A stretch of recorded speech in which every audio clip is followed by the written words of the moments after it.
Well, if you're 55, close to 55, or just over 55 and you're thinking about retirement, you'll enjoy this video. We're going to take a look at how much money you need to have in your RSP account to generate $4,000 per month of after-tax income through to life expectancy, which we'll define in a minute. Now, we put together a number of different scenarios to take a look at. So one scenario is using a 4% return, essentially risk-free. Another scenario using 6% return, essentially a balanced portfolio. In both scenarios, we're going to assume that all capital is exhausted by age 90. And we'll look at scenarios where you take Canada Pension Plan benefits at age 60 and Canada Pension Plan benefits at age 70. And we're going to compare each of those scenarios to see how they stack up in terms of how much money you need to save that $4,000 per month of after-tax income requirement. Okay, let's look at the main assumptions for the first scenario. Age 90, life expectancy, inflation is 3, returns 4, very conservative. CPP starts at 60, OAS starts at 65, and zero investment value out to age 90. Let's take a look at the SNAP projection software. So with this software, you can see in this column the $48,000 per year of after-tax income is going up at 3% per year. By the time Sam reaches age 70, he'll need $77,000 per year after tax just to maintain his lifestyle with that 3% inflation rate. Here are the Canada Pension Plan benefits and old age security. Let's just go to that particular section of the software. You can see here there is a benefit rate starts at 60. Sam started making contributions very young at maximum levels, so when he retires, we're going to assume for now, just for illustration purposes, that it'll be at 64% of the CPP maximum by taking the benefit at age 60. And then, of course, he'll be at maximum benefits from his old age security at age 65. If we go back to the schedule, you can see there's the CPP kicking in his 60th year. Here's old age security kicking in his 65th year. And these zeros here are sources or years where he needs income from his portfolio. So if I go across here, you can see he's drawing $59,000, $60,000, $62,000, $64,000, $66,000 from his RIF account. Then it goes down here a little bit because his government benefits are beginning to kick in. So let's visually just see what that looks like in terms of the long-term planning. So again, the purple here is his after-tax income. And so it's going up over the years to life expectancies up to $139,000 of after-tax income. There's the income sources, so SNAP does a good job visually to show us this income source. The green is a RIF account. We've got the blue, lighter blue in CPP benefits, and then we've got the old age security benefits here. And then you can see that his RIF account is slowly going down over time. So the real estate showing up in the dark blue, the RIF account is fully depleted by age 90. So the question is, how much capital did Sam require to fully fund his retirement? In this particular scenario, at 4% return, Sam needed $1,220,000 of capital to fully fund his retirement using these particular assumptions. Now let's look at the next scenario. So in the second scenario, age 90 life expectancy, 3% inflation, 4% return. But the big difference here is we're taking Canada Pension Plan benefits at age 70 instead of age 60. Zero investment value at age 90. So let's take a look at the SNAP forecasting software.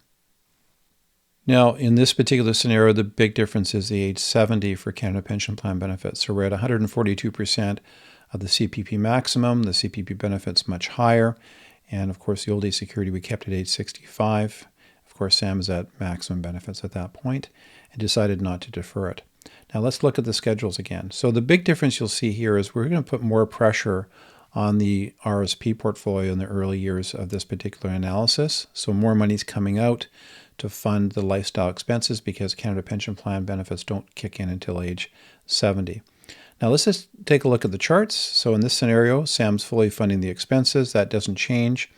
But the big change you see here visually is the green or the RIF account, putting lots of pressure on that RIF account right out to age 69.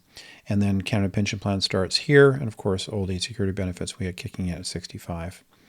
Visually, there's the image of the assets, lots of pressure on the financial assets until age 70, basically, and then a slow erosion from that point forward. So the big question is, how much capital is required to fully fund the lifestyle, assuming that there's a deferral of Canada Pension Plan benefits to age 70? Let's look at assets. And you see what's happened is we've gone from $1,220,000 to $1,050,000. So a pretty big difference between the two scenarios. Okay, let's look at the results from the scenario. So we've got 4% returns, CPP at age 60, and the total requirement of capital was $1,220,000. So taking CPP benefits early is the most common decision. People have this overwhelming concern about, take the money and run. What happens if I die prematurely? But there is a financial cost, because if Sam had deferred taking CPP to age 70, the total requirement to fund his retirement to age 90 was $1,050,000. So Sam was actually ahead $170,000 in terms of the cost of funding his retirement. So deferring CPP likely makes sense in Sam's situation using these assumptions. Now let's look at the next analysis where we assume an extra 2% return. That's not an aggressive assumption. Let's take a look at that right now. If you'd like to find out how you can get access to this iterative planning process using the SNAP forecasting software, be sure you go to the show notes. There's a link back to our website where you can find out how you can tap into this iterative planning through SNAP projections, as well as you scroll through to our homepage to the bottom, you'll find out how you can get access to our free retirement planning resource bundle. And if you haven't already, make sure you subscribe to our channel. So I'm not going to go through the SNAP forecasting software. We'll just look at the high-level results. So the big difference is we use a 6% return. All the other assumptions were exactly the same. Age 90 for life expectancy, 3% for cost of living adjustments. And if we look at the two scenarios, age 60 for CPP and age 70 for CPP, what's the difference? Well, with a 2% increase in yield, and again, that's not a super aggressive assumption, the cost of funding retirement at age 55, $4,000 per month after tax, was $925,000. If Canada Pension Plan started at age 70, the cost would be $837,000. So the difference was $88,000. In both scenarios, there was a pretty big difference between taking CPP at 60 compared to 70. And these differences really amount to the trade-off decisions that all of us make when it comes to our planning. So first of all, it's about the assumptions, about your risk temperament, and also a very major compromise or trade-off decision when we're trying to save for the future is spending money today. So in this example, that's $88,000 difference. Maybe that $88,000 could be used to fund experiences for your family, for travel, maybe a renovation on your home, right? So that's where you get into these trade-off decisions and iterations that can be very helpful for you. So if you had to look at the two, is there a winner? I'm not sure that saying a winner is the right way to describe it, but Canada Pension Plan at age 60 at 4% return, that was the most expensive option, $1,220,000 to fund your retirement. Canada Pension Plan at age 70 and using a 6% growth rate, the funding requirement was $837,000. That was a difference of $383,000 between the two scenarios.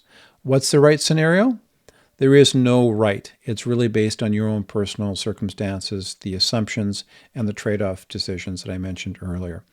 Now, again, if you haven't gone through an iterative process in this area, go to our show notes, click the link, get back to our website. You can find out how you can get a complimentary gap analysis to see the horsepower of this kind of planning in your own situation. And as well, make sure you take advantage of the complimentary retirement planning resource bundle.